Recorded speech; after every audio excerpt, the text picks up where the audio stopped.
Hi, everybody. This is Charles Harper, and this is our episode 2. And I want to talk a little bit about building on some of the social media platforms, YouTube, and I'll tell you what inspired this. I saw in passing there's a gentleman that I happen to be tripping over on Facebook, which I try to spend as little time there as I can, but he talked about the fact that, he picked up a screenshot of a guy who had been sharing on the fact that he was finding it difficult to, share his links using YouTube Shorts. And as of the recording of this right now, it's kind of interesting to me because that's really where all of the emphasis is, which is to, get over the shorts and make sure you get a lot of attention. And I'm not saying that's a bad thing.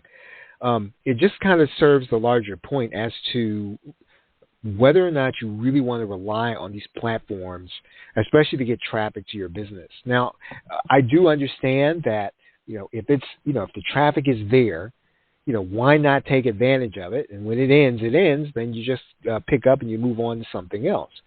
I don't know whether or not that's always going to be the best strategy. If you can determine and you can figure out how to get people to come to you without having to be discovered on social media, that's going to be an invaluable skill. It's going to be transferable to any market or any niche, and it's going to be something you're going to be in control of.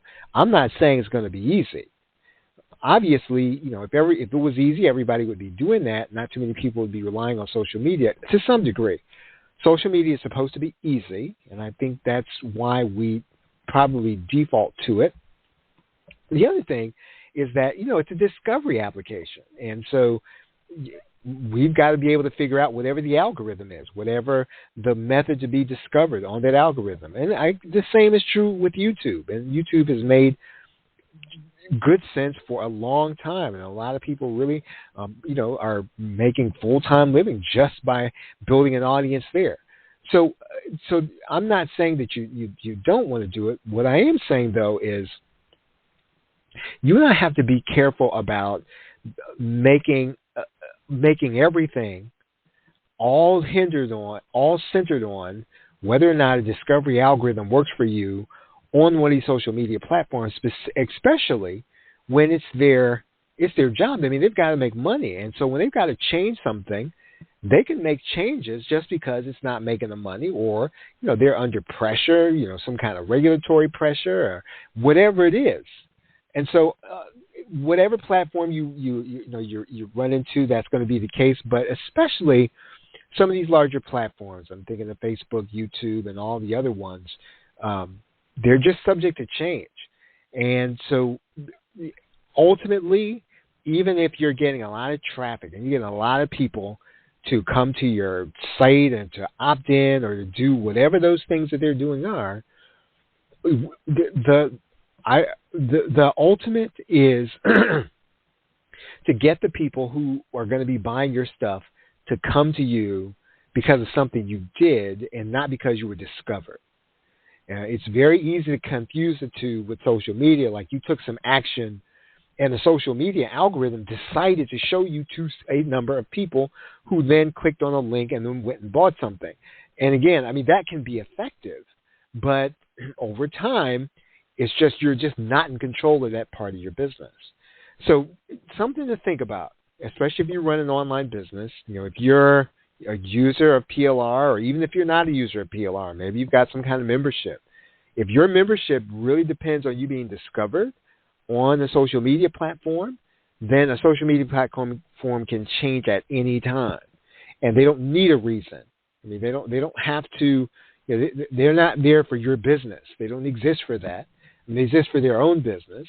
And so as long as you're willing to acknowledge that and to abide by that, then I think it's fine to use them, and use them knowing that, at any point in time, it's temporary, right? It can be taken and the reasoning doesn't have to suit you.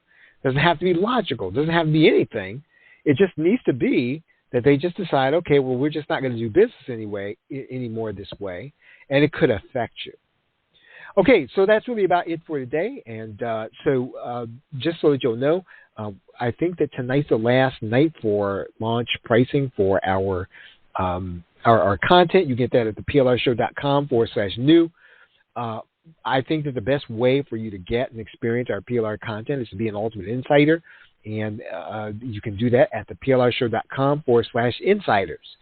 And again, to find out about any recommendations we're going to be making, you can do that at the plrshow.com/community. I tend to put things there first now. I don't like to use our daily newsletters when I send them out by email. I don't really like to use those for affiliate, whatever you want to call them, recommendations. I really don't like to do that. I will do that from time to time, but it's not my preference. And so what I'm really trying to do more of, where I can, is to put those links inside of our community. And you can do that at the plrshow.com/community. And at some point, I may, even as much as I don't like the place, to maybe use our Facebook page if that's where you all are hanging out. But I would encourage you to head over to our community area, community space. If you go to that URL, you're actually going to get a chance to sign up, and then you can join any of the spaces that you want once you're there. All right. Well, thank you very much, everybody. I appreciate you all hanging out here. Have a great night and a pleasant tomorrow. Take care.